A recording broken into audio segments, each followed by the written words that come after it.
बच्चों लोग हम लोग कोऑर्डिनेशन केमिस्ट्री चैप्टर स्टार्ट कर चुके हैं, ठीक है। और आज हम लोग टॉपिक स्टार्ट करने वाले हैं क्रिस्टल फील्ड थ्योरी। CFT का फुल फॉर्म क्या है? क्रिस्टल फील्ड थ्योरी, ठीक है। तो ध्यान देना, CFT जो थ्योरी है हमारे कॉम्पिटिटिव एग्जाम के लिए काफ़ी इंपॉर्टेंट है।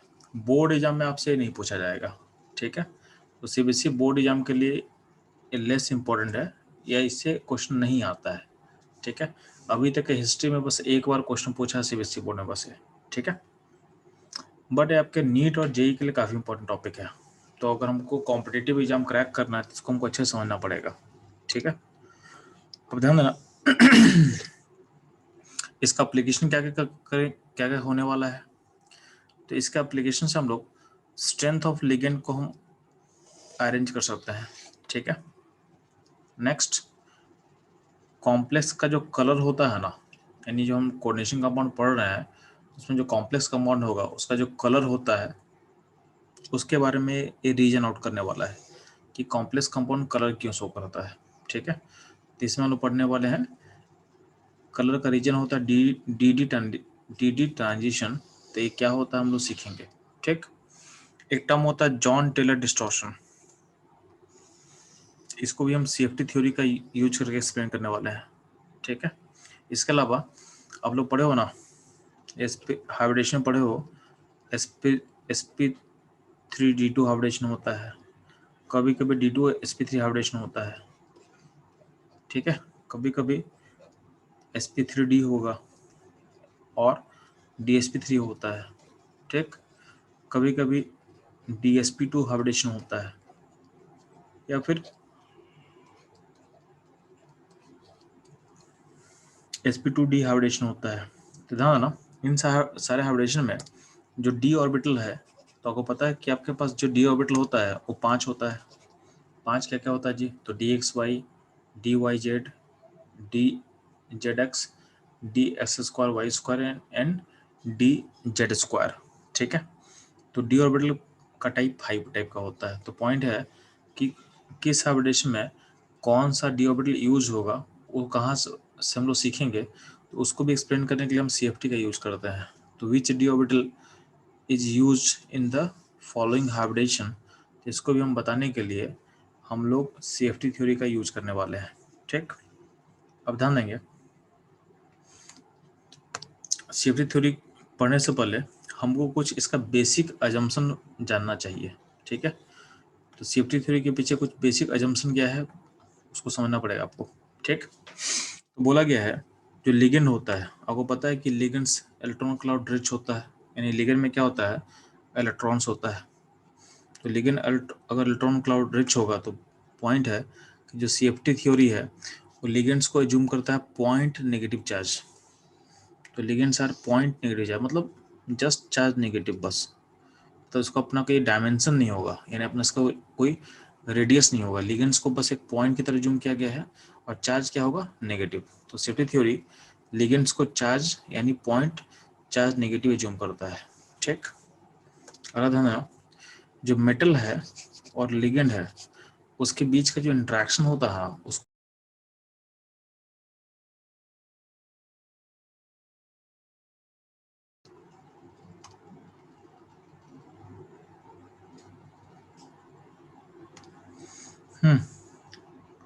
तो हम लोग क्या बोल रहे थे कि लिगेंड और मेटल का जो इंटरेक्शन है उसको प्योरली इलेक्ट्रोस्टैटिक माना गया है, ठीक है। प्योरली इलेक्ट्रोस्टैटिक माना गया है। इसका मतलब क्या है कि जस्ट आप लोग पढ़ चुके हो इलेक्ट्रोस्टैटिक, तो आप लोग पढ़े होंगे कि प्लस क्यू और माइनस क्यू के बीच के इंटरेक्शन फोर्स को हम लोग कैसे रिप्रेजेंट करते हैं। तो फोर्स का वैल्यू होता है के क्यू, इसको Q1 मानते हैं, इसको Q2 और हम बोल रहे हैं तो के Q1 Q2/r²।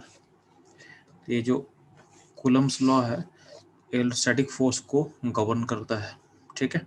तो वही बोला है कि अगर हम मेटल जो होता है, मेटल को आप ट्रीट करोगे पॉइंट पॉजिटिव चार्ज, तो मेटल लीजिए पॉइंट पॉजिटिव चार्ज और लिगेंड लीजिए पॉइंट नेगेटिव चार्ज, ठीक है।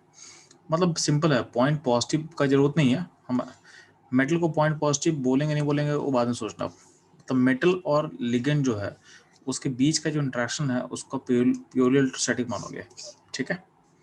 अब ध्यान देना, इसका मतलब जो कूलम लॉ है उसका जो लॉजिक है वो यहाँ पे आप अप्लाई करोगे, सिंपल सा फंडा है। अब ध्यान देना, जब आप लोग वैलेंस बॉन्ड थ्योरी कवर कर रहे थे, जब आप लोग वैलेंस बॉन्ड थ्योरी पढ़ रहे थे, यानी वीबीटी थ्योरी जब हम लोग कवर कर रहे थे, तो हम लोग क्या एज्यूम किए थे कि लिगेंड और मेटल के बीच में जो बॉन्डिंग होता है वो होता है प्योरली कोवलेंट। तो उस केस में लिगेंड एंड मेटल का जो इंट्रैक्शन था उसको बोला गया था कोवलेंट इंट्रैक्शन, कोवलेंट इंट्रैक्शन।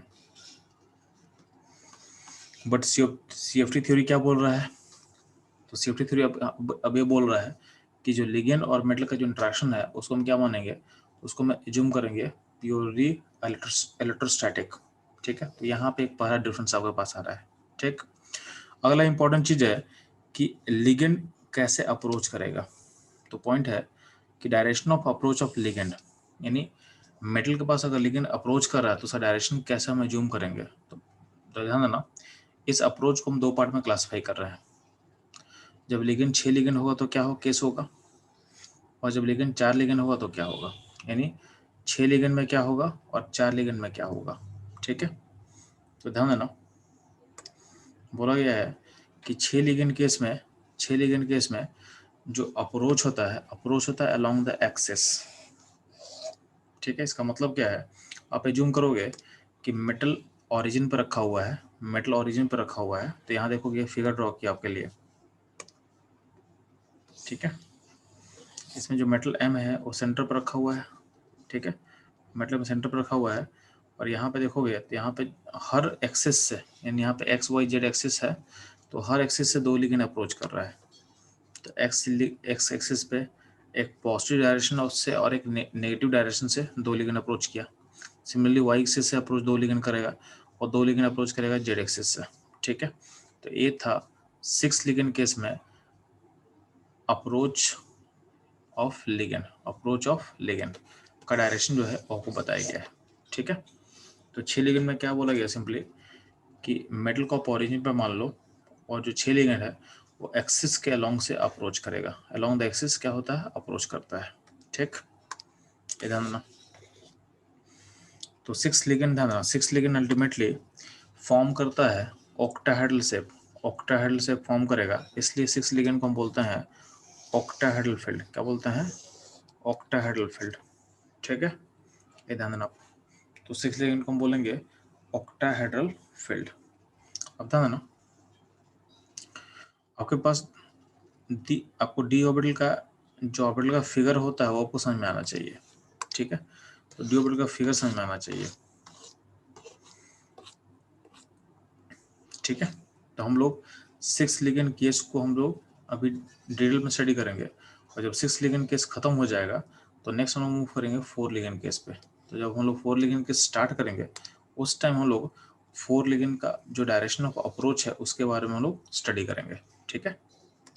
तो था ना, आगे बढ़ने से पहले आपको पता होना चाहिए कि डी ऑर्बिटल का टाइप कितना होता है। तो डी ऑर्बिटल 5 टाइप का होता है, ठीक है। क्या क्या होता है?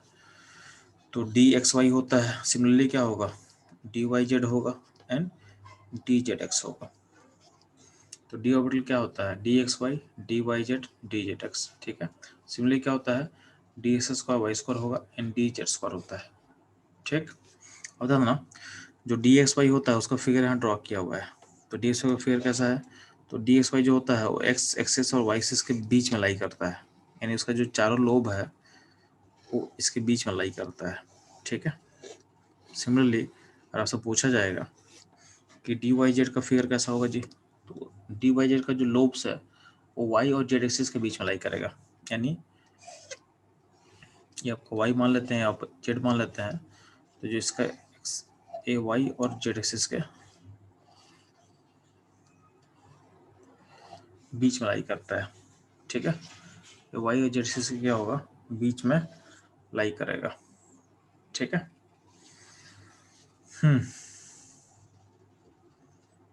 बस समझ में आ गया। सिमिलरली अगर हम डी जेड्स के बारे में डी जेड एक्स के बारे में बात करते हैं तो इसका जो लोब है वो जेड और एक्स के बीच में लाई करता है,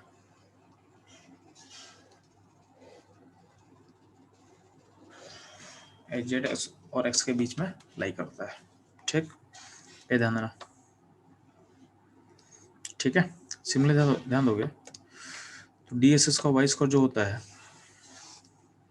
तो डी एस एस का वाई स्क्वायर फिर क्या होता है, तो ध्यान दोगे डी एस एस का वाई स्क्वायर जो होता है वो एक्स और वाई एक्सिस के ऊपर ओवरलैप करता है। ठीक है, तो यहाँ पे एक्स और वाई एक्सिस है, तो एक्स और वाई एक्सिस के क्या होगा, जस्ट उसके एक्सिस एक्सिस के ऊपर ही ओवरलैप करता है। ठीक है, तो ये हो गया आपका d x square y square का उसका फिगर। ठीक है, डायग्राम। सिमिलरली बात करते हैं हम डी जेड स्क्वायर का। तो डी जेड स्क्वायर जो होता है, तो इसका जो लोब होता है, तो इसका एक लोब होता है जेड जेड एक्सिस के ऊपर ओवरलैप करता है, और इस ऑर्बिटल का एक्स वाई प्लेन में यानी एक्स वाई के प्लेन में एक रिंग बना हुआ होता है, जिसको मैं ब्लू कलर से मैं दिखा रहा हूँ। तो इसका कुछ क्लाउड जो डेंसिटी होता है वो एक्स वाई प्लेन में होता है, वो एक्स वाई प्लेन में होता है। ठीक है, अब ध्यान देना, यहाँ जो d x y d y z d z ये तीनों ऑर्बिटल है, इसको बोलते हैं हम लोग नॉन एक्सियल डी ऑर्बिटल। क्या बोलते हैं, जो एक्सिस पे लाइन नहीं करता, नॉन एक्सियल डी ऑर्बिटल बोलते हैं हम इसको। सिमिलरली डी जेड स्क्वायर है और डी एस स्क्वायर स्क्वायर है, इसको बोलते हैं एक्सियल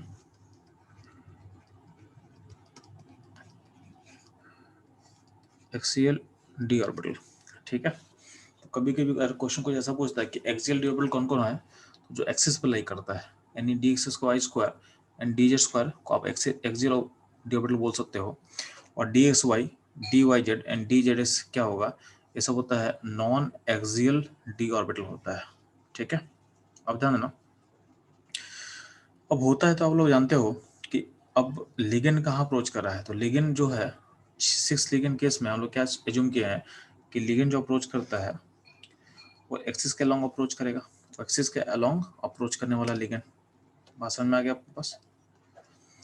अब ध्यान ना, लिगेंड को क्या माने हम लोग, चार्ज नेगेटिव, यानी इसको हम चार्ज नेगेटिव बोल सकते हैं हम लोग लिगेंड को, तो लिगेंड्स इज चार्ज नेगेटिव। बात समझ में आ गया। और जो मेटल है, मेटल आपका ओरिजिन पे है। अब ध्यान ना, जो मेटल का डी ऑर्बिटल होता है,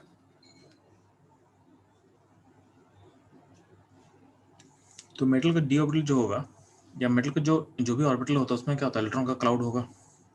ठीक है, उसमें इलेक्ट्रॉन का क्लाउड हो सकता है, तो क्लाउड होगा तो फिर चार्ज क्या होगा, नेगेटिव होगा। तो मेटल का जो डी ऑर्बिटल है उस पर हम एज्यूम कर सकते हैं कि चार्ज नेगेटिव है, तो लिगेंड और डी ऑर्बिटल में क्या होगा, रिपल्सन होगा, क्योंकि लाइक चार्ज क्या करता है, रिपेल करता है।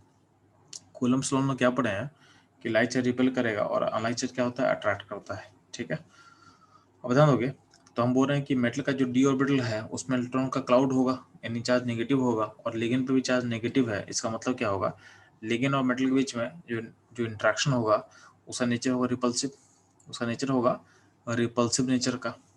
अब लिगेंड, ठीक है, अब लिगेंड किस ऑर्बिटल को ज़्यादा रिपेल करेगा, तो ध्यान देना, चूंकि लिगेंड अप्रोच कर रहा है अलोंग द एक्सिस पे, लिगेंड अप्रोच कर रहा है अलोंग द एक्सिस पे, जो ऑर्बिटल एक्सिस के ऊपर लाई करेगा, यानी जो एक्सियल डी ऑर्बिटल है उस पर रिपल्सन ज़्यादा होगा, उस पर रिपल्सन ज़्यादा होगा, क्योंकि आपका लिगेंड और जो एक्सियल डी ऑर्बिटल है वो डायरेक्ट इंटरेक्ट कर रहा है।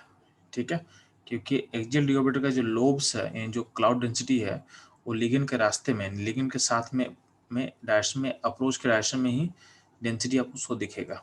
ठीक है, तो लिगेंड का जो डेंसिटी है और जो एक्सियल डी ऑर्बिटल का डेंसिटी है वो हेड ऑन कोलाइड करेगा, यानी उसमें हेड ऑन अप्रोच करेगा, तो उसमें रिपल्सन क्या होगा, काफ़ी इंक्रीज करता है।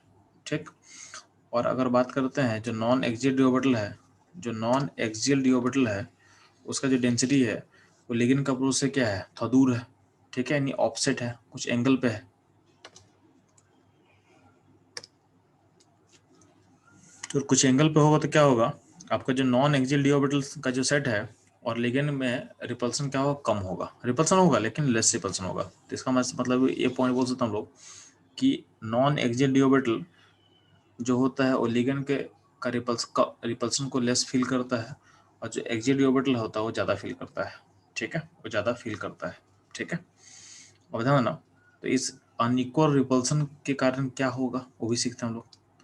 अगर ये अनइक्वल रिपल्सन दोनों सेट को मिल रहा है, इसका कुछ ना कुछ इम्पैक्ट पड़ने वाला है। इसका इम्पैक्ट क्या होता है क्या आपको आगे समझ में आने वाला है। ठीक, तो ध्यान देना। तो पहले आप यहाँ समझो। वहाँ पे बिगिनिंग में क्या होता है, बिगिनिंग में क्या होता है, आपके पास डी का 5 ऑर्बिटल है, डी का 5 ऑर्बिटल है, d x y, d y z, d z x, d x square, y square and d z square. ठीक है, अब मान लेते हैं कि आपका मेटल रखा हुआ ओरिजिन पे, आपका मेटल रखा हुआ है ओरिजिन पे और लिगेंड अप्रोच कर रहा है लॉन्ग द एक्सिस। ठीक, तो अगर हम एज्यूम करते हैं कि लिगेंड बहुत दूर है, लिगेंड बहुत दूर है मतलब लिगेंड है इनफाइनाइट डिस्टेंस दूर, तो लिगेंड बहुत जब दूर होगा, ठीक है, तो मेटल मेटल जो है एक यूनिफॉर्म फील्ड को फील करेगा। इसका मतलब समझ कि मान लेते हैं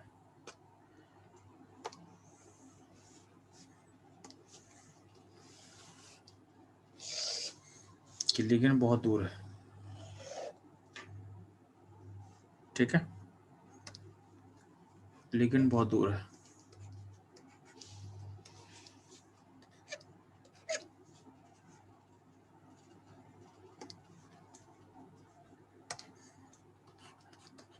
तो था ना, तो मेटल को ऐसा फील होगा कि अब बहुत दूर है तो लिगेंड उसको अलग दिखेगा नहीं, तो उसको ऐसा लगेगा कि लिगेंड जो है एक स्फेरिकल सरफेस पे लाई कर रहा है, क्योंकि सारा लिगेंड इक्वल डिस्टेंस पे है ना, तो बहुत दूर होगा तो उसको ऐसा लगेगा कि सारा लिगेंड क्या है, एक स्फेरिकल सरफेस का पार्ट है। तो होता क्या है, बिगिनिंग में लिगेंड जब काफी डिस्टेंस दूर होता है तो उस केस में मेटल को फील होता है एक uniform spherical negative field. Beginning में मेटल का जो भी ऑर्बिटल है उसको एक uniform spherical negative field feel होगा। ठीक है, तो नेगेटिव फील्ड क्या करेगा, मेटल के डी ऑर्बिटल को रिपेल करेगा, क्योंकि डी ऑर्बिटल में क्लाउड क्या होता है, नेगेटिव होता है। तो बिगिनिंग में सारा का सारा डी ऑर्बिटल एक यूनिफॉर्म फील्ड को फील करने वाला है। तो यूनिफॉर्म फील्ड से क्या होगा, सारे को फोर्स भी क्या होगा, फोर्स भी यूनिफॉर्म मिलेगा। तो फोर्स अगर यूनिफॉर्म मिलेगा तो फोर्स का टाइप क्या होगा, रिपल्सन होगा। फोर्स का टाइप क्या है, रिपल्सन है। तो बिगिनिंग में क्या होता है, ये सारा का सारा जो ऑर्बिटल है, 5 ऑर्बिटल है, सबको एक यूनिफॉर्म जो फोर्स फील्ड फील हो रहा है। तो इसके कारण क्या होता है, रिपल्सन हो रहा है। और आपको पता है कि रिपल्सन होने से क्या होता है, रिपल्सन होने से एनर्जी इंक्रीज करता है। अगर आप कोई रिपेल करेगा तो क्या होता है, एनर्जी क्या होता है, इंक्रीज करता है। ठीक, तो लिगेंड का अप्रोच के कारण होता क्या है कि मेटल बिगिनिंग में मेटल का जो पांचों का पांचों डी ऑर्बिटल है उसका एनर्जी क्या होता है, इंक्रीज करता है। ठीक है, तो पांचों का एनर्जी इक्वली इंक्रीज करेगा। अब इक्वली इंक्रीज क्यों करता है, क्योंकि आपका फील्ड का जो टाइप है वो यूनिफॉर्म है। तो अगर यूनिफॉर्म फोर्स फील्ड रहेगा तो उस केस में रिपल्सन इक्वल होगा, तो क्या होगा, सबका सब इक्वली क्या होता है, सबका एनर्जी इंक्रीज करता है। बात समझ में आया? तो फर्स्ट क्या होगा, एनर्जी इंक्रीज करेगा। ठीक, ध्यान देना। तो अब क्या है, इस सिस्टम यहाँ पहुंच चुका है, इस सिस्टम यहाँ पहुंच चुका है। ठीक, अब ध्यान देना, लिगेंड और जब पास आएगा, तो लिगेंड जब काफी पास आ चुका है तो उस केस में होता क्या है, उस केस में मेटल को दिख रहा है कि सारा लिगेंड क्या है, का अप्रोच जो अप्रोच है यूनिफॉर्म नहीं है, यूनिफॉर्म नहीं है। तो उस केस में ध्यान देना, जो मेटल पे है, तो मेटल पे जो ऑर्बिटल एक्सिस पे रहेगा, जो ऑर्बिटल एक्सिस पे रहेगा उस पर रिपल्सन बढ़ेगा। और जो ऑर्बिटल एक्सिस से दूर है, जैसे मान लिया डी एक्स वाई, तो डी एक्स वाई का होता क्या है, तो डी एक्स वाई का डेंसिटी जो है न्यू ओरिजिन के पास बहुत कम होता है, ओरिजिन के पास बहुत कम होता है। यहाँ पे नैरो बना रहे हैं, तो ओरिजिन के पास डेंसिटी ऑलमोस्ट बहुत रेयर होता है। ठीक है, तो जब मान लेते हैं लिगेंड, ध्यान देना, जब लिगेंड अप्रोच कर रहा है टुवर्ड्स ओरिजिन की तरफ अप्रोच करेगा, तो पहले रिपल्सन ज़्यादा होगा, क्योंकि पहले जो क्लाउड है, क्लाउड यहाँ पे ज़्यादा आपको दिख रहा होगा, यहाँ पे क्लाउड ज़्यादा होगा। ठीक है, लेकिन जैसे लिगेंड अंदर की तरफ अप्रोच करेगा तो होता क्या है कि एक जो जहाँ पे क्लाउड डेंसिटी हाइयर है उससे वो अवे हो रहा है, क्योंकि अब वो बता चुके हैं कि टुवर्ड्स ओरिजिन डेंसिटी क्या हो रहा है, को डिक्रीज कर रहा है। तो जैसे से लिगेंड अंदर पेंट्रेट करेगा तो नॉन एक्सियल, जैसे से लिगेंड अंदर पेंट्रेट करेगा तो एक्सियल डी ऑर्बिटल पे, एक्सियल मतलब dx² y² एंड dz² पे रिपल्सन बढ़ता है। ठीक है, क्योंकि उसके साथ क्या होता है, जो डी ऑर्बिटल का लोब हो, जो डायरेक्शन है वहीं पे लिगेंड अप्रोच कर रहा है।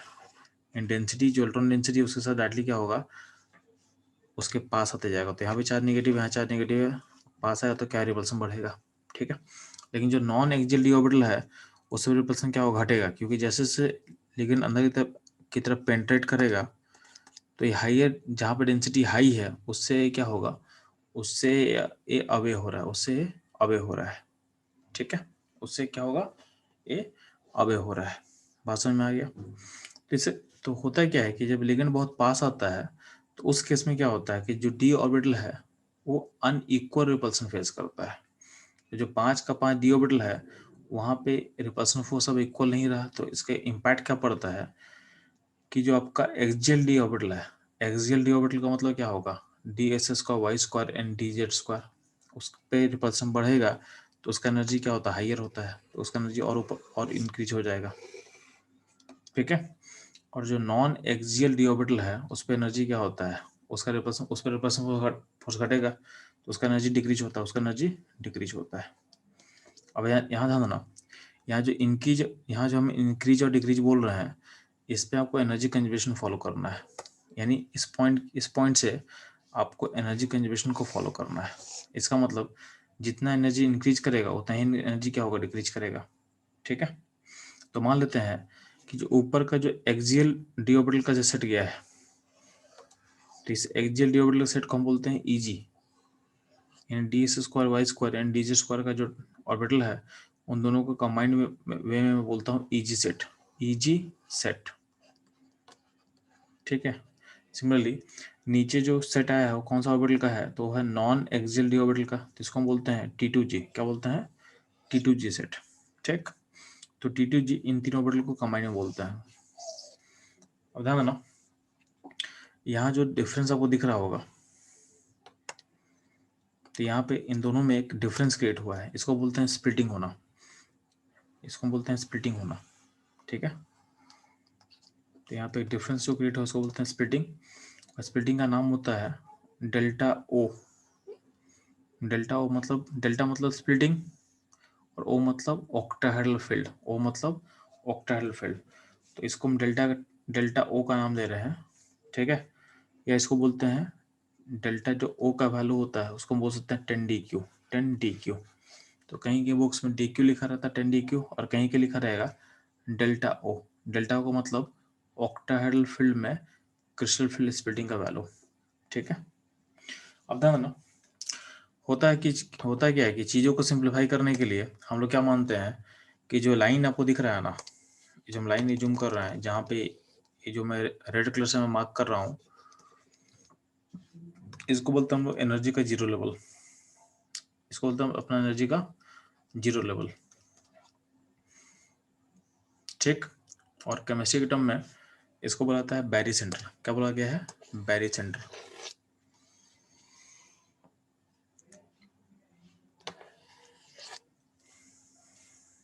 तो एनर्जी का zero line and barycentre समझ में आ रहा है आप लोग को, इसको हम लोग जूम करते हैं। अब ध्यान ना, तो हम क्या बोल रहे हैं कि जब स्प्लिटिंग हो रहा है आपका ऑर्बिटल्स का तो एनर्जी को कंजर्व रखना है। कंजर्व का मतलब है कि जितना एनर्जी बढ़ेगा उतना एनर्जी क्या होगा, घटेगा। ठीक है, तो ध्यान देना, आपका दो ही ऑर्बिटल का एनर्जी बढ़ रहा है, आपका dx² y² एंड dz² का एनर्जी बढ़ रहा है और बाकी dxy dy z and dz का एनर्जी क्या घट रहा है। तो अगर हम इसको सॉल्व जो करेंगे तो रिज्यूम करते हैं कि ऊपर y इंक्रीज हुआ है, नीचे -x डिक्रीज हुआ है, तो दोनों को जब सॉल्व करोगे तो ध्यान देना, चूंकि हम लोग बोल चुके हैं कि एनर्जी का जीरो लाइन कौन है, तो ये आपका एनर्जी का जीरो लाइन है। ठीक है, तो ऊपर का एनर्जी पॉजिटिव होगा, नीचे का एनर्जी क्या होगा, उसके रिस्पेक्ट में नेगेटिव होगा। जब हम जीरो डिफाइन कर चुके हैं तो आपको पॉजिटिव और नेगेटिव बताना पड़ेगा। तो इस लाइन के ऊपर जो भी एनर्जी होगा वो क्या होगा, पॉजिटिव होगा, और इस लाइन के जो नीचे होगा वो क्या होगा, एनर्जी नेगेटिव होगा। ठीक है, ऊपर का एनर्जी क्या होगा, पॉजिटिव, नीचे क्या होगा, नेगेटिव। अब ध्यान दोगे, इतना समझ आ चुका है। तो बोला गया कि ऊपर का जो एनर्जी का जो वैल्यू होता है इस जीरो के लेवल से, तो इसको बोलते हैं 0.6 डेल्टा नॉट। डेल्टा ओ बोल सकते हो या डेल्टा नॉट बोल सकते हो, ठीक है।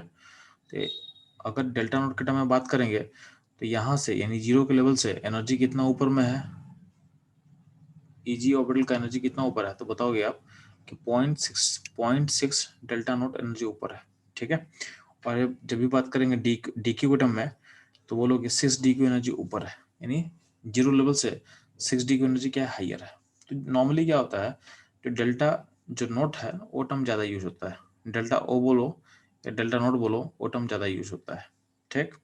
अगर हम बोलते हैं बॉटम वाला जो टी टू जी लेवल है उसमें क्या होगा, तो ध्यान देना, जो टी टू जी लेवल होता है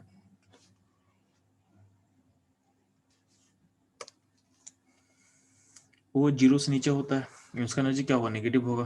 तो नेगेटिव एनर्जी का वैल्यू ध्यान देना। तो अगर आप डेल्टा नोट के टर्म में बात कर रहे हो तो उसके समय बोलोगे कि टी टू जी का जो एनर्जी लेवल होता है वो जीरो से -4 डेल्टा नोट नीचे है, ठीक है। और अगर हम बात करते हैं डी क्यू का, तो हम बात करेंगे डी क्यू का, तो -4 डी क्यू एनर्जी क्या होगा, नीचे की तरफ होगा। तो ये रहा एनर्जी का डिफरेंस, ठीक।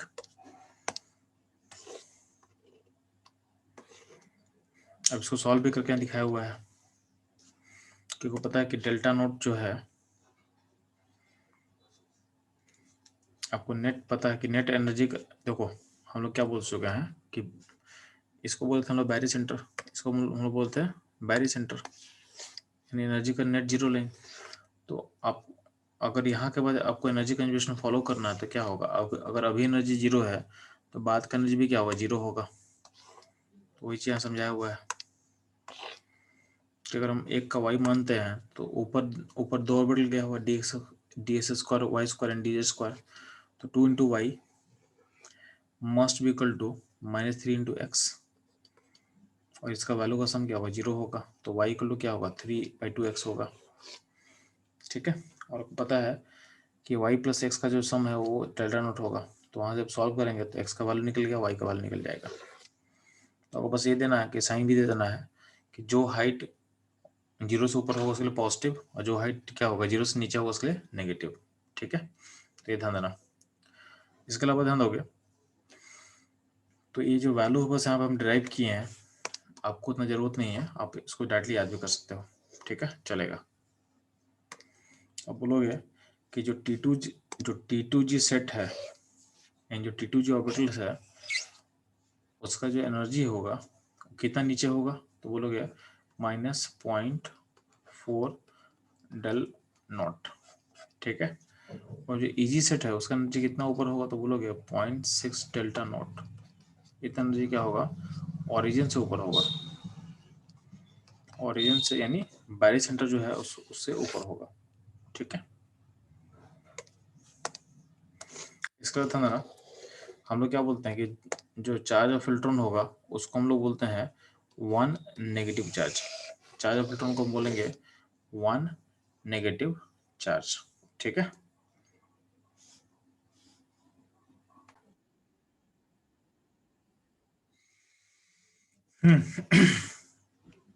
अब ध्यान नंबर चलो, हम लोग पढ़े हो कि ऑर्बिटल में एक ऑर्बिटल में 2 इलेक्ट्रॉन का कैपेसिटी होता है। जब भी किसी ऑर्बिटल में हम 2 इलेक्ट्रॉन डालेंगे तो आपको पता है कि दोनों का चार्ज क्या होता है, नेगेटिव होता है। तो जब भी हम 2 इलेक्ट्रॉन डालते हैं तो उस इलेक्ट्रॉन में आपस में क्या होगा, रिपल्सन होता है, ठीक है। तो जब भी हम पेयरिंग करते हैं कभी भी सिस्टम का, तो हम लोग पेयरिंग करते हैं विथ अपोजिट स्पिन, ठीक है।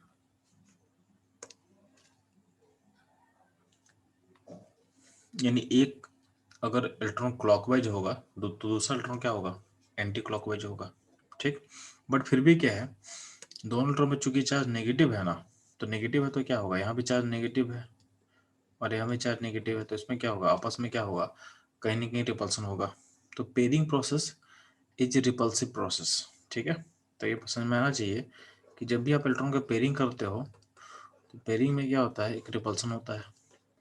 रिपल्सन को ओवरकम कर आप करना चाहते हो तो आपको क्या करना पड़ेगा, आपको एनर्जी देना पड़ेगा, ठीक है।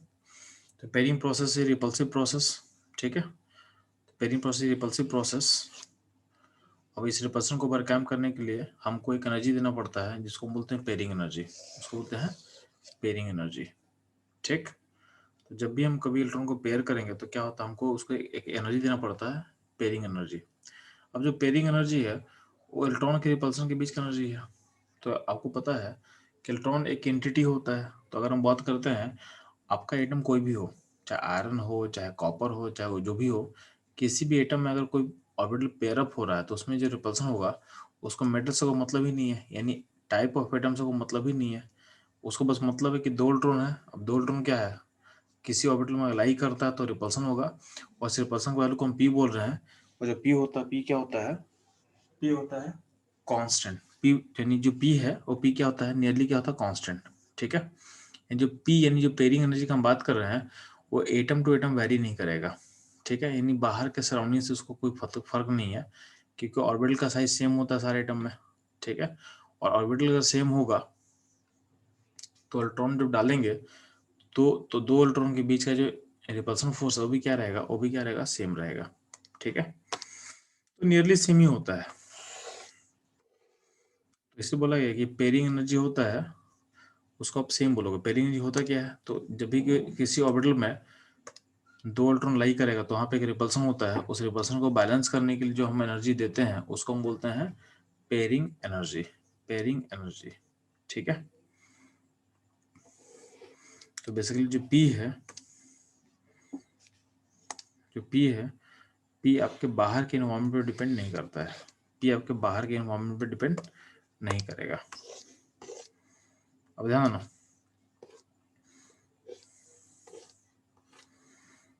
ठीक है। तो पेयरिंग किसको बोलते समझ में आ रहा है, तो आपको समझ में आ गया कि स्प्लिटिंग किसको बोलते समझ में आ चुका है। तो स्प्लिटिंग किसको बोलते हैं समझ में आया, स्प्लिटिंग क्यों होता है समझ में आ चुका है। ठीक, और पेयरिंग किसको बोलते हैं वो समझ में आ चुका आपको। ठीक,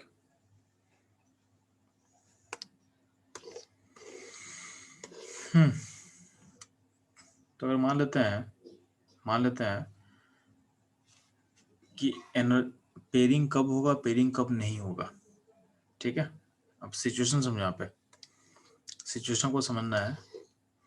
उससे पहले ध्यान देना, आपको ये समझना पड़ेगा कि जो यहाँ पे जो डेल्टा नोट का जो वैल्यू है, इसको बोल हम डेल्टा ओ बोल रहे हैं, ये वैल्यू कांस्टेंट नहीं होता है, वैल्यू डिपेंड करता है सिचुएशन पे। ठीक है, तो डेल्टा जो ओ है, ये डेल्टा नोट बोलते हैं, किस पे डिपेंड करता है पहले ध्यान से देखना आप। ठीक है, तो और करना पे, तो डेल्टा नोट डिपेंड करता है लिगेंड के स्ट्रेंथ पे, स्ट्रेंथ ऑफ लिगेंड पे डिपेंड करता है। जितना स्ट्रॉन्गर लिगेंड होगा उसका स्प्लिटिंग उतना ही स्ट्रॉन्गर होगा। तो डेल्टा ओ या डेल्टा नोट का हम बात कर रहे हैं, ये क्या होता है, स्ट्रेंथ ऑफ लिगेंड के पे डिपेंड करेगा। ठीक है, फिर डिपेंड करता है ऑक्सीडेशन स्टेट ऑफ मेटल पे, oxidation state of single metal पे। मान लेते हैं कि कोई +3 स्टेट का एटम है और कोई +2 स्टेट का है, तो आपको पता है जो +3 वाला होगा वो लिगेंड को ज़्यादा स्ट्रांगली अट्रैक्ट करता है। ठीक है, लिगेंड पे अगर देखते हैं तो जितना हायर स्टेट होगा मेटल का उतना ही अट्रैक्शन फोर्स लिगेंड पे क्या होगा, हाई होगा। जितना लिगेंड पे अट्रैक्शन फोर्स हाई होगा उतना ही क्या होगा, लिगेंड उतना ही मेटल के पास पहुंचेगा। और जितना मेटल के पास पहुंचेगा उतना ही क्या होगा, उसके डी ऑर्बिटल को क्या करेगा, पेनिट्रेट करेगा। उसके डी ऑर्बिटल को क्या करेगा, पेनिट्रेट करेगा। ठीक है, तो जितना हायर चार्ज होगा मेटल पे उतना ही क्या होगा, उतना ही क्या होगा, लिगेंड पे अट्रैक्शन फोर्स ज़्यादा होगा। और जितना लिगेंड पे अट्रैक्शन फोर्स ज़्यादा होगा उतना ही क्या होगा, वो मेटल के पास पहुंचेगा।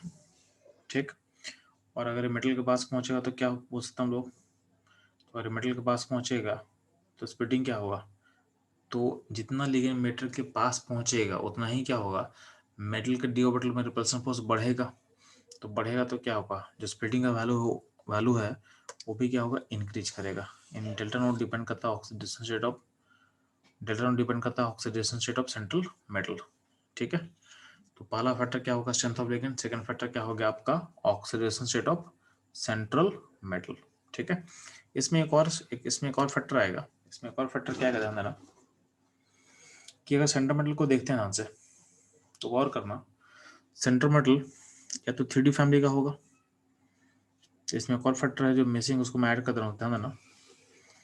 तो जो डेल्टा नोट है, अगर आपका सेंट्रल मेटल 5D का होगा तो सबसे ज़्यादा होगा, ठीक है, फिर 4D का होगा, उसके बाद होगा फिर 3D का। यानी जितना मेटल नीचे वाले ग्रुप का होगा, यानी ग्रुप में जितना नीचे लाई करेगा उतना ही क्या होगा, स्प्लिटिंग का वैल्यू क्या होगा, हाई होगा। क्यों? क्योंकि जितना नीचे वाला आपका सेंटर मेटल होगा है, ठीक है, उतना ही क्या होता है, उतना ही उसके डी ऑर्बिटल को पेंट्रेट करना क्या होता है, आसान होता है। उतना ही उसके डी ऑर्बिटल को पेंट्रेट करना क्या होगा, आसान होगा, ठीक है। जैसे मान ले कि 5D फैमिली का मतलब क्या होगा, अगर आप देखोगे तो इसको समझ लो यहाँ पे ध्यान से। तो 5D फैमिली का मतलब है कि बाहर होगा 6s, उसके बगल में होगा 5D। अगर हम बात करें कि मेटल मेटल अगर 4D फैमिली का हो, उसका मतलब क्या होगा, आउटर में होगा 5s और उसके नीचे होगा 4D, ठीक है। और मेटल का 3D फैमिली का हो, उसका मतलब क्या होगा, आउटर में होगा 4s और अंदर में होगा 3D।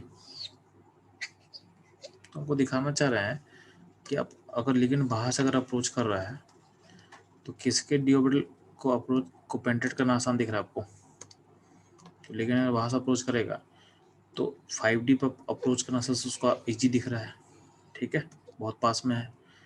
4D में थोड़ा डिफिकल्ट होगा और 3D में और डिफिकल्ट होगा। बात समझ में आ रहा है? इसलिए बोलते हैं कि जितना मेटल नीचे वाला होगा, ग्रुप के डाउन डाउन द ग्रुप होगा, उस उतना ही उसको इजी होगा उसको पेंट्रेट करना, उसके डी ऑर्बिटल को पेंट्रेट करना उतना ही आसान होगा। तो उस केस में स्प्लिटिंग क्या होता है, ज़्यादा होता है, उस केस में स्प्लिटिंग क्या होगा, ज़्यादा होगा, ठीक है। इसलिए बोला गया कि अगला फैक्टर होता है कि स्प्लिटिंग का वैल्यू कब ज़्यादा होगा, तो डेल्टा नॉट का जो वैल्यू ज़्यादा होगा किसके लिए, 5D के लिए, फिर 4D का मेटल के लिए, फिर 3D का लिए, यानी ऑर्डर फॉलो करना, आपको ऑर्डर फॉलो करना है, ठीक है। ये रहेगा, डेल्टा नॉट किस पे डिपेंड करता है। तो यहाँ पे दो टाइप का चीज़ पढ़ लिया हम लोग, एक होता है पेयरिंग एनर्जी पी, जो नियरली कांस्टेंट होता है, क्योंकि पेयरिंग एनर्जी को मतलब नहीं है किसी और से, क्योंकि पेयरिंग एनर्जी किसको बोला गया है, तो जो ऑर्बिटल में दो इलेक्ट्रॉन रहने वाला है उन दोनों के बीच का रिपल्सन को बोला गया है पेयरिंग एनर्जी।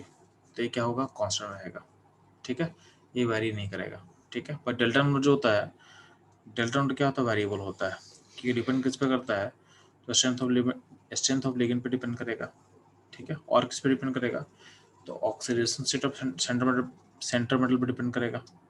जितना ऑक्सीडेशन स्टेट हाइयर होगा सेंटर मेटल का, उतना ही स्पीडिंग क्या होता है, ज़्यादा होता है। उसके अलावा हम लोग क्या सीख लिए, सेंटर मेटल अगर जितना नीचे का ग्रुप में जितना नीचे लाई करेगा उतना ही क्या होगा, उसका स्प्लिटिंग क्या होता है, ज़्यादा होता है। इसका मतलब जो डेल्टा नॉट का वैल्यू है ये कांस्टेंट नहीं है, क्या वेरिएबल है, क्या है, वेरिएबल है। इन्हें डेल्टा नॉट इन डेल जो है वो क्या होता है, लिगेंड या सेंटर मेटल के अकॉर्डिंग क्या होगा, चेंज करेगा, ठीक है, ये ध्यान देना।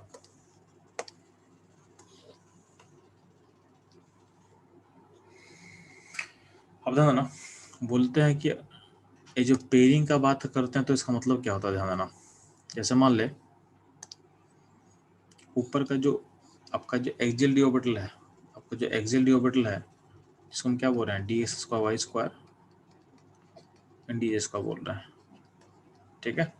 और नीचे का जो ऑर्बिटल है d x y, d y z और डी जेड एक्स, इसको कमांड हम क्या बोलते हैं, टी टू जी ऑर्बिटल बोलते हैं।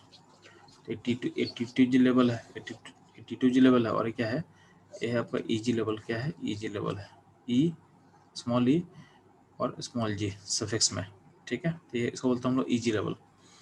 अब ध्यान ना,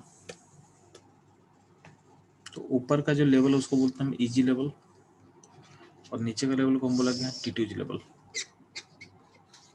अब गौर करना, इसके बीच का जो इसका बीच का जो डिफरेंस है पोटेंशियल का, यानी जो स्प्लिटिंग का वैल्यू है उसको बोला गया है डेल्टा नोट, क्या बोला गया है, डेल्टा नोट, ठीक है। तो जो डेल्टा नोट है उसको आप पोटेंशियल मान सकते हो, उसको ट्रीट कर सकते हो, इसको आप सोचो पोटेंशियल डिफरेंस की तरह, ठीक है। ट्रीट इट लाइक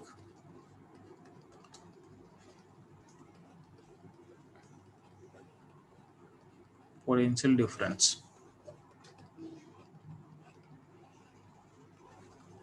ठीक है। और हम क्या माने हैं, इलेक्ट्रॉन को माने हैं चार्ज नेगेटिव, यानी वन नेगेटिव चार्ज माना है। इलेक्ट्रॉन को -1 चार्ज माना है। हम क्या बोले हैं, इलेक्ट्रॉन को -1 चार्ज माना है। ठीक है। और आपको पता है कि जो पोटेंशियल एनर्जी होता है, तो पोटेंशियल एनर्जी को हम लिख सकते हैं charge into potential difference, charge into potential difference. अब ध्यान देना, आपको पता है कि नीचे ऊपर ऊपर में मान लेते हैं, देखो सिचुएशन क्या होता है, ध्यान देना।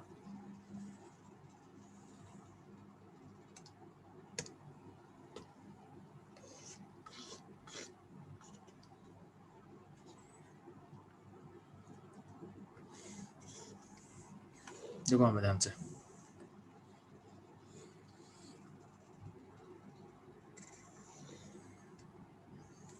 तो गौर करना। तो होता है कि तुम्हारे डी में अगर एक इलेक्ट्रॉन होगा, ठीक है, तो जब डी का एनर्जी बढ़ेगा तो इसका एनर्जी, इस इलेक्ट्रॉन का भी एनर्जी बढ़ेगा। और फिर क्या होगा, जब डी स्प्लिट होगा तो एनर्जी जो इलेक्ट्रॉन है कहाँ ऑक्यूपाई करेगा, जिसका एनर्जी लोअर होगा। तो ये हो गया आपका D1, यहाँ होना चाहिए था। ठीक है। डी में अगर 2 इलेक्ट्रॉन होगा, डी में अगर 2 इलेक्ट्रॉन होगा, ध्यान ना, उस केस में क्या करोगे, उस केस में क्या करोगे, जब डी का एनर्जी बढ़ेगा तो इलेक्ट्रॉन का एनर्जी बढ़ेगा, और जब स्प्लिटिंग होता है ये अपने आप को लोअर एनर्जी पे ऑक्यूपाई करेगा, तो ये D2 का पॉइंट हो गया। ठीक है। D3 में क्या होता है, D3 में इलेक्ट्रॉन यहाँ से रहेगा, जब भी आपका लिगेंड अप्रोच करेगा तो एनर्जी क्या होता है, इंक्रीज करेगा। तो पहले D3 में जो इलेक्ट्रॉन पड़ा हो उसका एनर्जी भी हाई होगा, और फिर जब स्प्लिटिंग होगा तो इसका एनर्जी क्या होता है, नीचे चला जाएगा, ये नीचे चला जाएगा। ठीक है। D1 D2 D3 में ऐसा होने वाला है। अब आते हैं D4 में क्या होगा। तो D4 में क्या है, तो डी में जो चौथा इलेक्ट्रॉन है यहाँ है, तो जो चौथा इलेक्ट्रॉन यहाँ है, तो इलेक्ट्रॉन यहाँ से यहाँ जाएगा। अब यहाँ से यहाँ होगा तो जो D4 ऑर्बिटल है वो ऊपर, उसका एनर्जी ऊपर की तरफ मूव किया, तो इलेक्ट्रॉन भी ऊपर की तरफ मूव करेगा, तो ऐसा हो सकता है। ठीक है। अब D4 से सारा सारा सारा जो प्रॉब्लम है वो D4 से स्टार्ट होता है, D4 से स्टार्ट होता है, D4 से स्टार्ट होता है। ध्यान देना, D4 से आगे प्रॉब्लम क्या हो वो समझो ध्यान से, कि D4 वाले केस में 2 पॉसिबिलिटी एग्जिस्ट करता है। D4 वाले केस में 2 पॉसिबिलिटी एग्जिस्ट करता है, ध्यान से समझना। यहाँ पे 2 है आपका Eg ऑर्बिटल, और नीचे है 3 है T2G ऑर्बिटल। तो हम बोल चुके हैं कि D1 D2 D3 ऐसा होता है। D4 केस में नेचुरली क्या होता है, आपका जो इलेक्ट्रॉन है ऊपर की तरफ मूव करेगा, तो इलेक्ट्रॉन यहाँ होना चाहिए था, तो यहाँ होना चाहिए था। ठीक है, कोई दिक्कत नहीं है। लेकिन इसमें एक और पॉसिबिलिटी है कि अगर इलेक्ट्रॉन बोले कि अगर हम नीचे की तरफ, नीचे में जगह खाली है, नीचे के T2G सेट में आपका आपका जो है, आपका जगह जो है वो वैकेंट पड़ा हुआ है, तो वहाँ पे जाने से क्या दिक्कत है, ध्यान देना।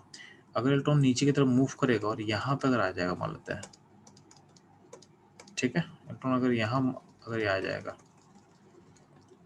तो आखिर होगा क्या। तो इलेक्ट्रॉन अगर वहाँ से अगर नीचे की तरफ मूव करेगा, तो ध्यान देना, मान लेते हैं इलेक्ट्रॉन को यहाँ भेज दिया इसको हम, ठीक है, तो ऊपर इलेक्ट्रॉन अगर नीचे आएगा तो अल्टीमेटली क्या होगा, तो वो पता है कि इसके बीच का जो पोटेंशियल गैप है वो कितना है, डेल्टा नॉट का गैप है।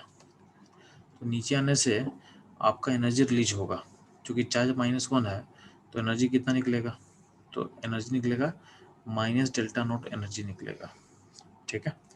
यानी ऊपर जो इलेक्ट्रॉन जाना चाहिए था वो अगर नीचे की तरफ मूव करेगा, यानी अपने नेचुरल प्रोसेस को अगर वॉलेट करता है और नीचे आके अगर पेयरिंग करता है, तो नीचे आने से क्या होता है, क्योंकि Eg सेट का एनर्जी हाई होता है, तो वहाँ से जब नीचे मूव करेगा तो एनर्जी क्या होगा, लो की तरफ मूव कर रहा है, तो अल्टीमेटली उसमें से एक एनर्जी निकलेगा, उसको बोल रहे हैं डेल्टा नॉट एनर्जी बोल रहे हैं। ठीक है। तो डेल्टा नॉट एनर्जी क्या हो रहा है, निकल रहा है बाहर। ठीक। लेकिन हाँ, इसमें अल्टीमेटली एक और काम हो रहा है। एक और काम क्या हो रहा है, आप पेयरिंग कर रहे हो, तो कहीं नहीं कि इस पेयरिंग प्रोसेस करने में आपको पी एनर्जी देना पड़ने वाला है, और वो पी देना पड़ने वाला है। यानी D4 केस के बाद से 2 प्रोसेस हो सकता है, अगर आप पेयरिंग करोगे या पेयरिंग नहीं करोगे। तो अगर हम बात करते हैं कि पेयरिंग कब पॉसिबल है, तो हम बोलेंगे कि पेयरिंग करके एक बार देख लेते हैं ना। जब हम पेयरिंग करते हैं, यानी D4 केस में अगर इलेक्ट्रॉन को नीचे की तरफ ही ऊपर नहीं ले जाके नेचुरली ऊपर जाना चाहिए था, बट उसको हटा करके हम नीचे अगर पेयरिंग करते हैं तो क्या दिक्कत है। तो ध्यान देना, पेयरिंग यानी पेयरिंग प्रोसेस कब पॉसिबल होगा। तो पॉइंट ये है कि जब इलेक्ट्रॉन नीचे तरफ मूव करेगा तो इतना एनर्जी बाहर निकलेगा, ठीक है। और हम प्लस पी एनर्जी हम देंगे, प्लस हम पी एनर्जी देंगे, क्यों? क्योंकि यहाँ पेयरिंग हो रहा है और पेयरिंग प्रोसेस में रिपल्सन है। तो माइनस डेल्टा नॉट एनर्जी क्या होता है, बाहर निकलेगा, और हम देंगे कितना एनर्जी, तो हम पी एनर्जी देंगे पेयरिंग करने के लिए, ठीक। अब दोनों का जो कंबाइंड सम है वो डिपेंड करेगा कि पेयरिंग होगा नहीं होगा। तो आपको पता है कि किसी प्रोसेस को होने के लिए आपका नेट एनर्जी क्या होना चाहिए, रिलीज होना चाहिए, ठीक है। नेट एनर्जी क्या होगा, रिलीज होना चाहिए, यानी इसका मतलब नेट एनर्जी क्या होना चाहिए, नेगेटिव होना चाहिए। रिलीज कब होगा जी, जब एनर्जी नेगेटिव होगा।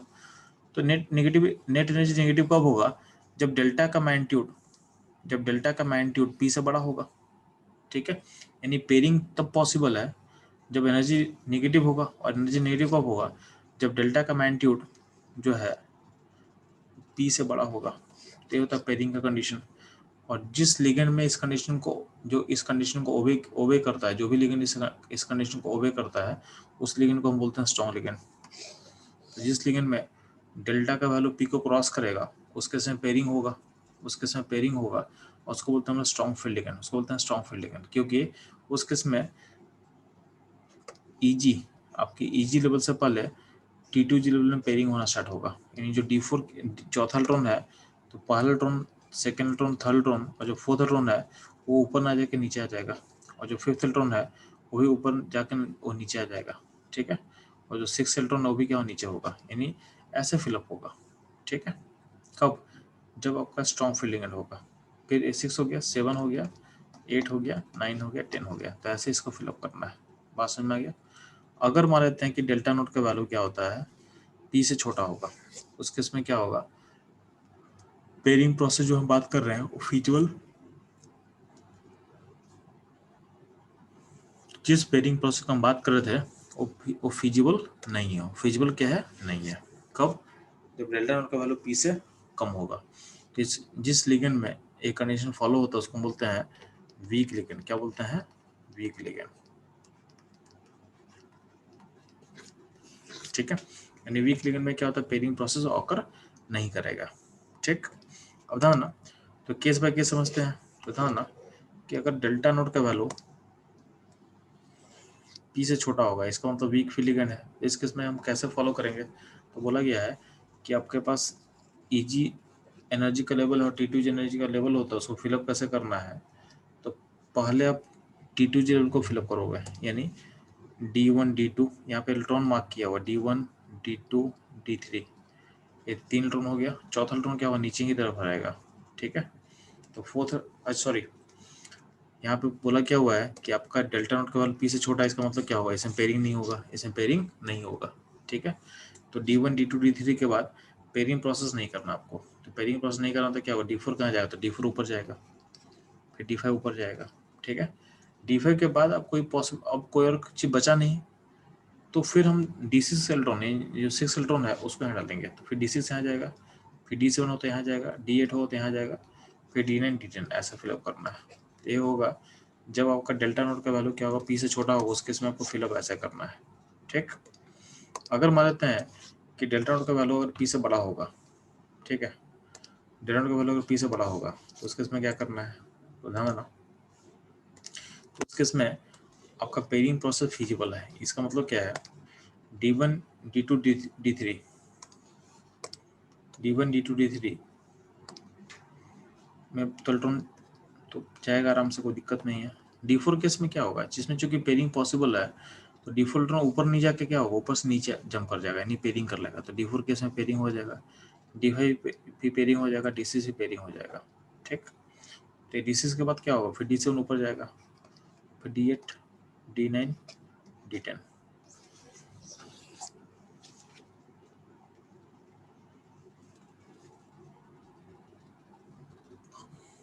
इस तरीके से आपको स्ट्रॉन्ग फील्डिंग है, यानी में आपको इलेक्ट्रॉन को फिलअप करना है। कहाँ कहाँ, आपके T2G एंड EG लेवल में, T2G एंड EG लेवल्स में, ठीक है। ध्यान दोगे। और आपको फीलिंग समझ में आ चुका है तो हमको एक टॉपिक समझना है, यानी हमको टॉपिक समझना है क्या, CFSE। ठीक है, CFSE का फुल फॉर्म क्या होता है जी, crystal field stabilization energy. CFSE का फुल फॉर्म क्या होगा, क्रिस्टल फील्ड स्टेबलाइजेशन एनर्जी। ठीक, कहीं जब भी कॉम्प्लेक्स बनता है तो उसमें कहीं नहीं कुछ एनर्जी का एक्सचेंज होता है, यानी एनर्जी का जो रीडिस्ट्रीब्यूशन होगा, या बोलते हैं एनर्जी का कुछ ना कुछ गेन या लॉस पॉसिबल है। ठीक है, तो हम बोलते हैं कि आपका जो कॉम्प्लेक्स बन रहा है तो कॉम्प्लेक्स बनने में कहीं ना कहीं एनर्जी निकल रहा होगा। ठीक है, तो आपके कॉम्प्लेक्स फॉर्मेशन में कुछ ना कुछ एनर्जी निकलता है, उस एनर्जी को हम बोलते हैं crystal field stabilization energy, crystal field stabilization energy. तो ध्यान देना, उसके लिए फॉर्मूला दिया हो, फॉर्मूला दिया मतलब क्या होगा आपको पता है, देखो फॉर्मूला का लॉजिक समझ में आएगा आपको। तो फॉर्मूला का लॉजिक कैसे समझोगे, ध्यान देना, आपको पता है कि आपका जो T2G लेवल, ध्यान देना, एक T2G लेवल होता है और ये आपका EG लेवल है। आपको पता है कि T2G EG लेवल में, ध्यान देना, अगर बात करते हैं इसको हम बोल रहे हैं कि मेरा ओरिजिन है, तो ओरिजिन से कितना नीचे होता है T2G, तो -0.4 डेल्टा नॉट नीचे होता है, और EG लेवल कितना ऊपर होता है, तो आपको पता है EG लेवल 0.6 डेल्टा नॉट ऊपर होता है। ठीक, तो जो भी इलेक्ट्रॉन T2G में ऑक्यूपाई करेगा, जो भी इलेक्ट्रॉन T2G में ऑक्यूपाई करेगा उसका एनर्जी -0.4 डेल्टा नॉट होगा, और जो भी इलेक्ट्रॉन अगर EG को ऑक्यूपाई करेगा तो उसका एनर्जी क्या होगा, प्लस 0.6 डेल्टा नॉट एनर्जी होगा। ठीक है, ये ध्यान देना। तो बोला गया CFSE निकालने का तरीका क्या है, तो सिंपल सा बात है, जितना भी इलेक्ट्रॉन होगा T2G में, जितना भी इलेक्ट्रॉन होगा T2G में, उसको -0.4 से मल्टीप्लाई करना है, -0.4 डेल्टा नॉट से मल्टीप्लाई कर देना है। ठीक है, तो जितना भी इलेक्ट्रॉन होगा आपके T2G लेवल में, उसको -0.4 डेल नॉट से उसको क्या करना, मल्टीप्लाई कर देना है। सिमिलरली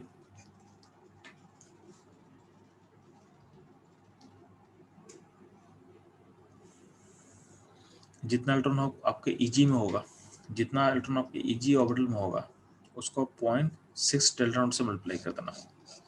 ठीक है, ये ध्यान देना। इसके अलावा ध्यान देना, कभी भी अगर आप पेयरिंग करोगे तो आपको पता है कि इलेक्ट्रॉन अगर अनपेयर तो कोई दिक्कत नहीं है, लेकिन जब पेयरिंग होगा, यानी जब पेयरिंग ऐसा होता है तो उस केस में आपको पी एनर्जी देना पड़ता है, पी एनर्जी आपको देना पड़ता है, क्योंकि पेयरिंग को ओवरकम करने के लिए आपको पी एनर्जी को आपको देना पड़ेगा। तो बोला गया है कि जितना भी इलेक्ट्रॉन पेयर्ड फॉर्म में होगा ना, उसके लिए आप नंबर ऑफ पेयर्ड, जैसे इसको बोलेंगे एक पेयर्ड, इसको बोलेंगे 1 पेयर। अगर दो दो अगर पेयर्ड होगा, जैसे ऐसा कुछ होगा, तो इसको बोलेंगे 2 पेयर्ड। क्या बोलेंगे, 2 पेयर्ड, 2 पेयर्ड। ठीक है, तो जितना पेयर आपके पास आएगा उसको पी से मल्टीप्लाई कर देना, इसको बोलते हैं कि आपको पेयरिंग एनर्जी आपको देना पड़ रहा है। तो सिंपली बोला गया कि T2G में इलेक्ट्रॉन होगा तो उसके कारण एनर्जी इवॉल्व करता है, -0.4 डेल नॉट एनर्जी आपको बाहर निकलता है। सिमिलरली अगर आपका EG में इलेक्ट्रॉन होगा तो उसको हमको एक्स्ट्रा इलेक्ट्रॉन एनर्जी देना पड़ेगा, 0.6 डेल्टा नॉट एनर्जी हमको देना पड़ता है, और जितना पेयर्ड होगा उसके लिए हमको पी एनर्जी एक्स्ट्रा देना पड़ेगा। बात समझ में आ गया। तो अगर हम बात करते हैं कि अलग अलग केसेस में जो CFSE का वैल्यू है उसको आप कैसे निकालोगे, तो ध्यान देना, जैसे बोलते हैं कि अगर आयन का कॉन्फिगरेशन D0 है तो D0 में इलेक्ट्रॉन ही नहीं है, तो इलेक्ट्रॉन नहीं है तो क्या होगा, चाहे स्ट्रॉन्ग फील्ड हो चाहे वीक फील्ड हो, दोनों केस में क्या होगा, एनर्जी क्या होगा, 0 होगा। D1 D2 D3 में कोई दिक्कत नहीं है, क्योंकि सब में कहाँ इलेक्ट्रॉन जाएगा, तो इलेक्ट्रॉन जाएगा आपके T2G लेवल में। T2G लेवल में जा रहा है तो उसको 0.4 से मल्टीप्लाई करता जाओ, तो उसका आपका एनर्जी निकल के आएगा D1 D2 D3 का।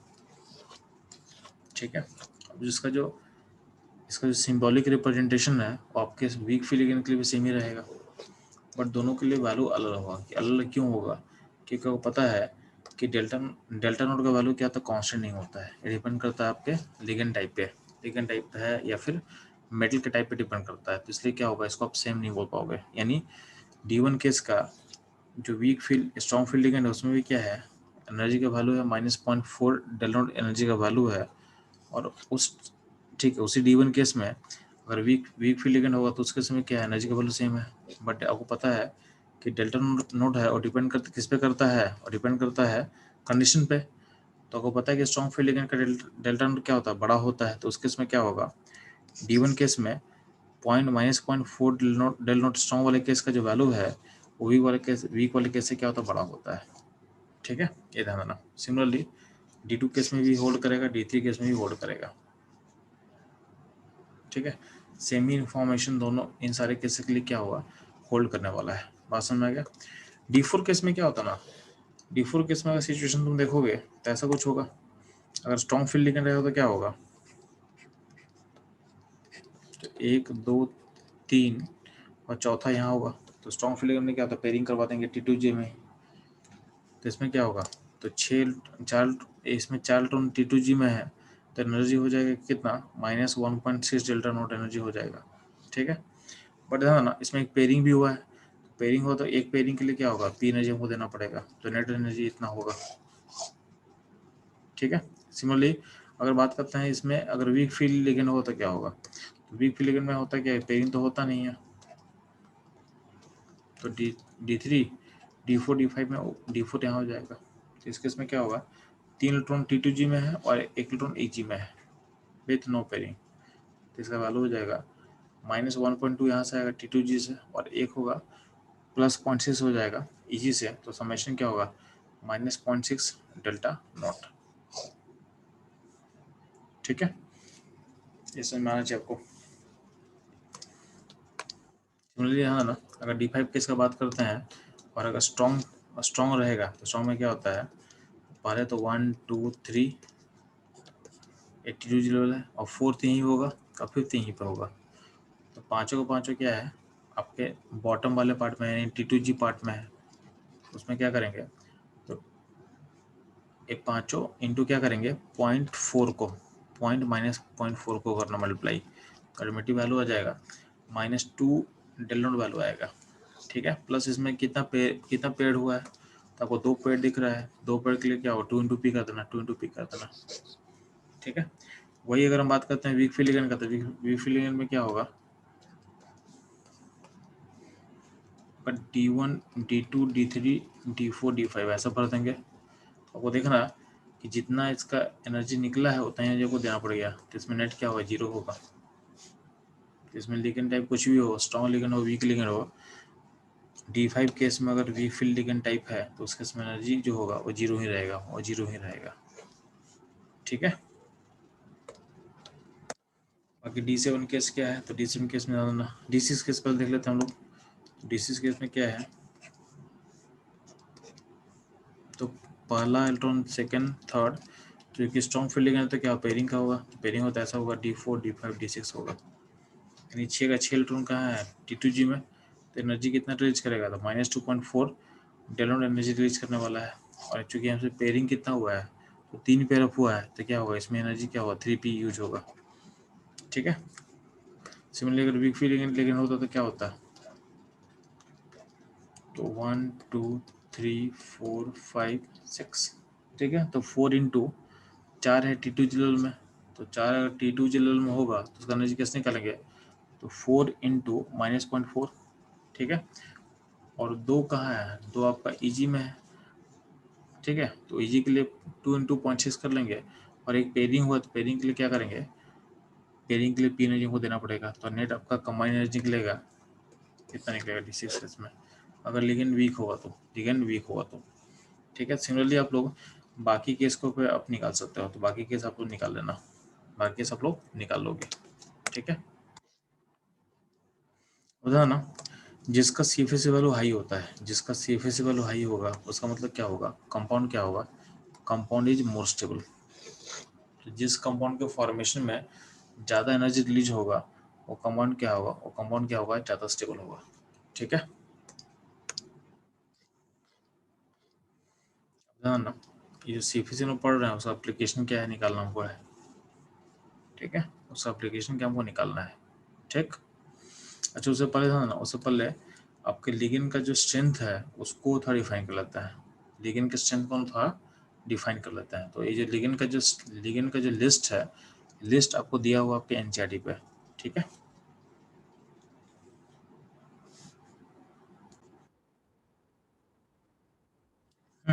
तो बच्चों लोग, हम लोगों के पास एक स्पेक्ट्रोकेमिकल सीरीज होता है, ठीक है, स्पेक्ट्रोकेमिकल सीरीज। ये बेसिकली लिगेंड के स्ट्रेंथ के अकॉर्डिंग उसका अरेंजमेंट है, उसका ऑर्डर है, ठीक है। तो कौन सा लिगेंड स्ट्रॉन्गर है, कौन सा लिगेंड ज़्यादा स्ट्रॉन्ग होगा, कौन सा उससे वीकर होगा, इसको एक स्पेक्ट्रोकेमिकल सीरीज के अकॉर्डिंग उसको अरेंज किया गया है, ठीक। तो ध्यान ना,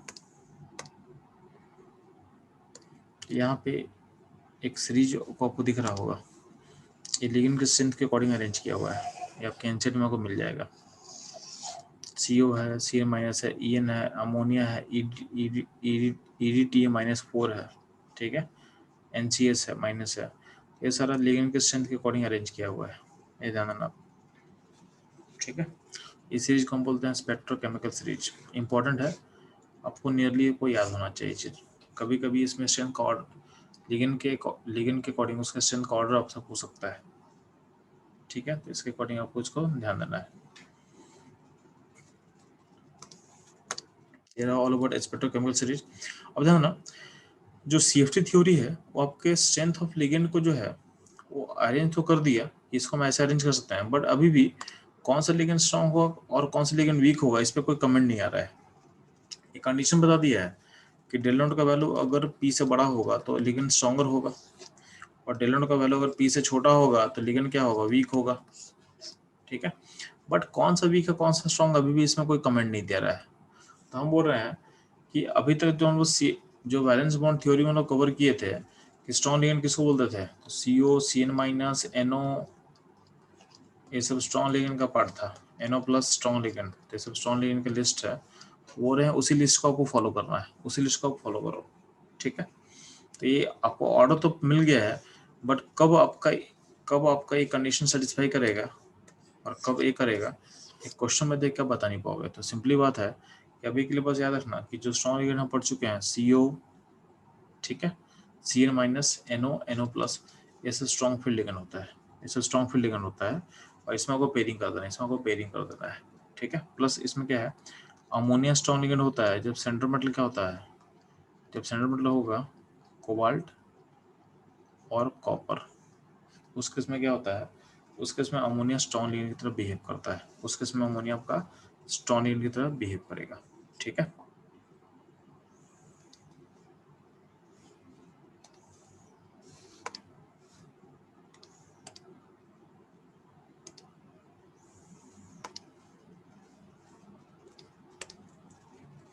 अब ध्यान ना, हम लोग क्या करते हैं, CFSE का एप्लीकेशन क्या होता है जी, तो जिसका जिसका क्रिस्टल फील्ड, जिसका भी क्रिस्टल फील्ड स्टेबलाइजेशन एनर्जी क्या होता है, हाई होगा, वो ज़्यादा स्टेबल होता है, वो ज़्यादा स्टेबल होता है, ठीक है, वो ज़्यादा स्टेबल होता है, ठीक है। तो stability of the complex is proportional to CFSE।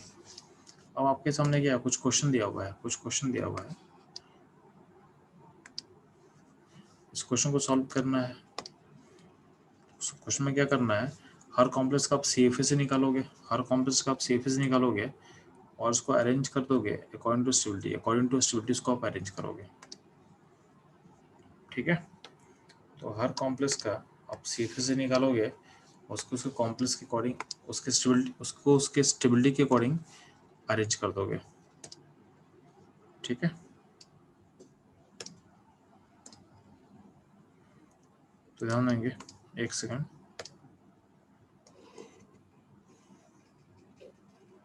आपको दिख रहा होगा, मैंने मिनिमाइज कर दिया स्क्रीन को, तो आपके सामने 10 क्वेश्चन मैंने डाला हुआ है, ठीक है।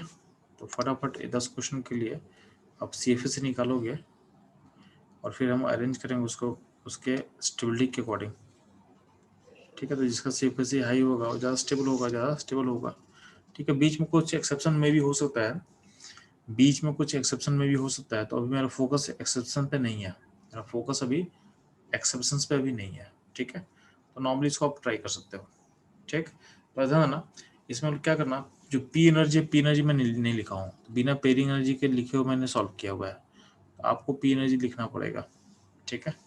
बट यहाँ इस क्वेश्चन के लिए आप पी एनर्जी को आप नेगलेक्ट कर सकते हो, बट जनरली जब भी आप लिखते हो CFSE तो उसमें आपको पी को मेंशन करना है, ठीक है। जैसे K4 FeCN6 में चूंकि लिगेंड CN स्ट्रॉन्ग है तो सारा, और आयरन का +2 स्टेट होगा, तो सारा का सारा क्या होगा, इलेक्ट्रॉन पेयरअप हो चुका है, ठीक है।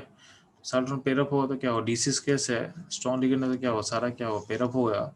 उस केस में आपके पास CFSE होगा -2.4 डेल नोट और प्लस P अगर ऐड करते हैं तो 3 पेयरिंग है तो 3P आप ऐड करोगे, ठीक है। K3 में Fe+2 होता है, स्ट्रॉन्ग लिगेंड है, क्या पेयरिंग करेगा, अनपेड क्या 1 होगा, अनपेड 1 होगा। तो D5 केस है, D5 केस में क्या होगा, T2G में क्या होगा 5 और EG में 0, EG में 0, तो -2 पॉइंट डेल्टा नॉट ए हो गया आपका CFSE का वैल्यू। पेयरिंग का बात करें तो पेयरिंग क्या, 2 पेयरिंग है तो क्या होगा 2P कर देंगे, ठीक है। तो यहाँ पे हम क्या किया, हर केस का CFSE निकाल दिए हैं, कहीं के CFSE 0 आता है, 0 क्यों आता है, क्योंकि क्या है आपको ऑर्बिटल जो है हाफ, D5 केस में क्या हाफ फील्ड है, तो जितना एनर्जी T2G क्या होगा जहाँ से निकलेगा उतना ही क्या होगा हमको एनर्जी को देना पड़ेगा। जब आप उसमें आप EG में इलेक्ट्रॉन डालोगे, जैसे मान लें कि 5th नंबर ध्यान देना, 5वें नंबर में क्या लिगेंड वाटर वीक लिगेंड है और Mn+2 मतलब D5 केस, तो D5 केस में क्या होता है, वीक लिगेंड में क्या होगा, तो इलेक्ट्रॉन 1 2 3 यहाँ जाएगा, चौथा यहाँ, पांचवा यहाँ, तो जितना T2G में गया इलेक्ट्रॉन, तो जितना एनर्जी यहाँ निकालेगा उतना एनर्जी क्या होगा EG में आपको देना पड़ जाएगा, तो नेट एनर्जी क्या होगा 0 होगा, तो नेट क्या होगा 0 होगा, ठीक है। तो इसके बाद क्या है किए हैं कि CFSE के बेसिस पे हम उसको स्टेबिलिटी के अकॉर्डिंग हम अरेंज कर दिए हैं, ठीक। यहाँ पे थोड़ा सा आपको देखना पड़ेगा, क्वेश्चन नंबर 5, ठीक है, 5 के साथ लिंक करना है, अच्छा ध्यान MN है ना,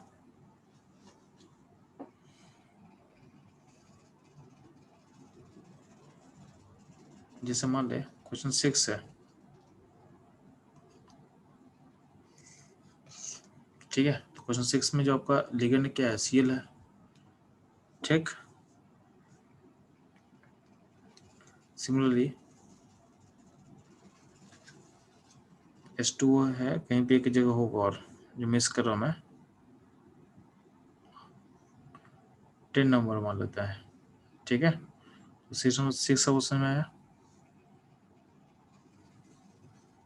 तो 6 का CFSE कितना हो रहा है, 0 हो रहा है, 6 का CFSE क्या होगा 0 होगा, तो 6 का भी 0 है, 5 का भी 0 है और 10 का भी 0 है, तो इसमें CFSE के बेसिस पे क्या होता है, ये जो तीनों है, तीनों का एनर्जी का इक्वल होगा, ठीक है। बाकी उसके अकॉर्डिंग अरेंज किया हुआ है, चेक कर लेना आप लोग। ये था आपका all about application of CFSE, ठीक है। अभी हम लोग का क्या बचा हुआ है, तो हम लोग का नेक्स्ट हम लोग पढ़ेंगे इसके बाद एप्लीकेशन ऑफ CFT में बचा क्या पार्ट बचा लोग है, तो बचा हुआ आपका है जॉन टेलर डिस्टॉर्शन, ठीक है। कुछ एप्लीकेशन होगा आपका सॉलिड स्टेट में, कुछ एप्लीकेशन होगा कलर में, तो उसको हम लोग सीखेंगे, ठीक है। तो आज का जो सेशन होगा यहीं पे स्टॉप करेंगे, ठीक।